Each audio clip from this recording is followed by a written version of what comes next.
राम सेतु को बचाने के लिए हमारे पास सिर्फ 3 दिन है। हाल ही में अक्षय कुमार की नई फिल्म राम सेतु का टीजर रिलीज हुआ, जिसमें वो यही डायलॉग बोल रहे हैं। इसके बाद राम सेतु के रहस्य पर फिर डिबेट शुरू हो गई। राम सेतु के बारे में 3 सबसे चर्चित दावे हैं। हिंदुओं का मानना है कि इसे भगवान श्री राम ने बनवाया था। मुस्लिमों का मानना है कि ये आदम का बनाया ब्रिज है। साइंटिफिक कम्युनिटी का मानना है कि टेक्टोनिक मूवमेंट की वजह से यहाँ समुद्र उथला हो गया। तो चलिए आज की स्टोरी में जानते हैं राम सेतु के धर्म, इतिहास और विज्ञान से जुड़ी पूरी कहानी। पहले बात करते हैं वाल्मीकि रामायण में। वाल्मीकि रामायण में युद्ध कांड के 22वें सर्ग में राम सेतु बनाने का वर्णन 36वें श्लोकों में विस्तार से किया गया है। श्री राम ने नल के नेतृत्व में वानरों को समुद्र पर पुल बांधने के लिए नियुक्त किया। तार, नारियल, कत्था, आम, अशोक और नीम सरीखों आदि पेड़ों को बानर समुद्र में पटकने लगे। महाबलवान बानर बड़े बड़े पत्थरों को उखाड़कर और गाड़ियों पर ढोकर वहां पहुंचाने लगे। कुछ बानर 100 योजन लंबी रस्सी को थामकर पुल की सिधाई ठीक करते थे। कुछ झंडे लेकर खड़े थे ताकि काम तेजी से हो सके। पहले दिन 14 योजन, दूसरे दिन 20 योजन, तीसरे दिन 21 योजन और चौथे दिन 22 योजन और फिर 5वें दिन 23 योजन लंबा पुल बांधा। नल और बानर सेना 5 दिन में ही 100 योजन का पुल बांधकर लंका के सुबेल पर्वत तक पहुंच गई। यह सेतु समुद्र के बीच ऐसा लग रहा था जैसे स्त्रियों के सिर की मांग। इसकी शोभा आकाश में छाया पथ जैसी थी। आगे जानते अन्य धर्म ग्रंथों में राम सेतु का वर्णन। तुलसीदास के रामचरितमानस के लंका कांड में लिखा है, अति उत्तम गिरि पादप लिलहि लेहि उठाई, आनी देहि नल नीलहि रचहि ते सेतु बनाई। यानी वानर और भालू ऊंचे ऊंचे पर्वतों और पेड़ों को उखाड़ कर लाते और नल नील को देते। वे उन्हें गढ़कर सुंदर सेतु बनाते हैं।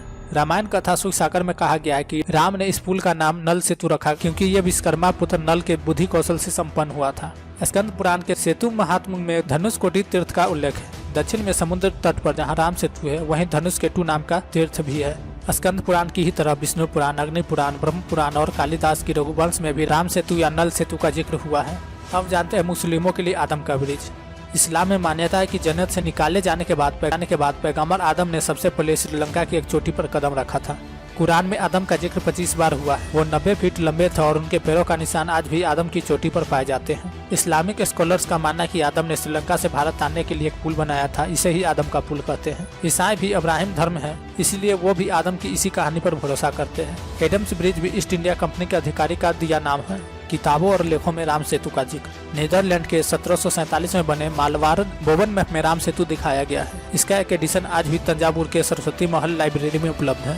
ब्रिटिश स्कॉलर CD मैकमिलन ने 1903 में बताया था 15वीं शताब्दी तक भारत और श्रीलंका के लोग राम सेतु से पैदल आते जाते थे। 1480 में यह चक्रवात और तूफान की वजह से टूट गया और पानी में डूब गया।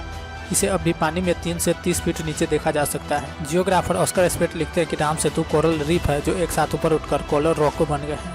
द गजेटियर ऑफ इंडिया में लिखा कि भारत और श्रीलंका एक आधी डूबी पठार पट्टी से जुड़ते हैं जिसे एडम ब्रिज कहते हैं। इंसाइक्लोपीडिया ब्रिटेनिका के मुताबिक आदम का पुल, जिसे राम सेतु भी कहते हैं, भारत के रामेश्वरम और श्रीलंका के मन्नार द्वीप के बीच उथले स्थानों की श्रृंखला है।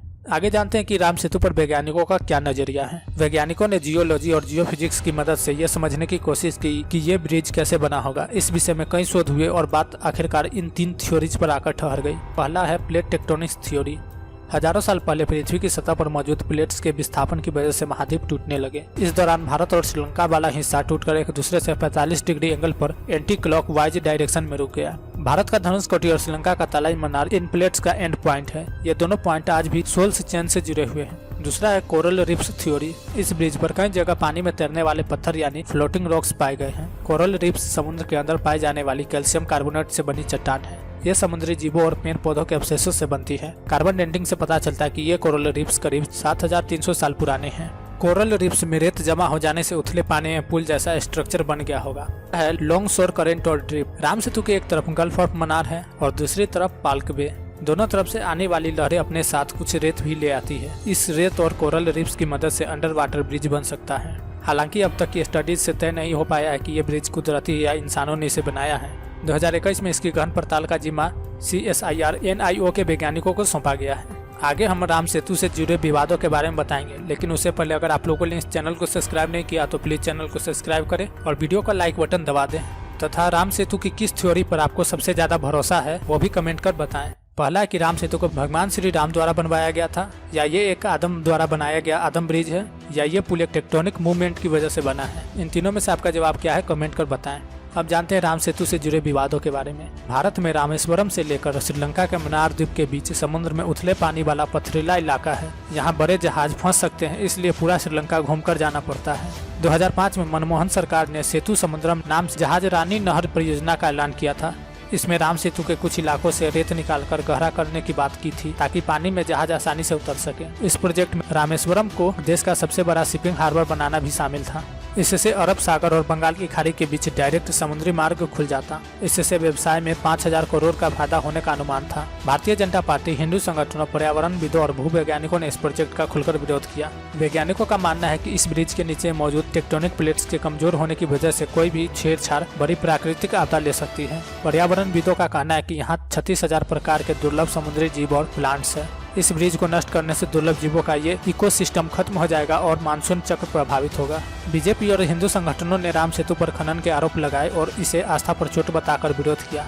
राम सेतु को राष्ट्रीय स्मारक घोषित करने की मांग की। 2007 में सरकार ने सुप्रीम कोर्ट को बताया कि ऐसे कोई वैज्ञानिक प्रमाण नहीं है कि यह सेतु इंसानों ने बनवाया है। जब इस मुद्दे पर विरोध और धार्मिक भावनाएं भड़कने लगी तो सरकार ने अपना हलफनामा वापस ले लिया। आज का ये वीडियो आप लोगों को कैसा लगा कमेंट कर बताएं। वीडियो पसंद आए तो वीडियो को लाइक करें, चैनल को सब्सक्राइब करें तथा इस वीडियो को अधिक से अधिक शेयर करें।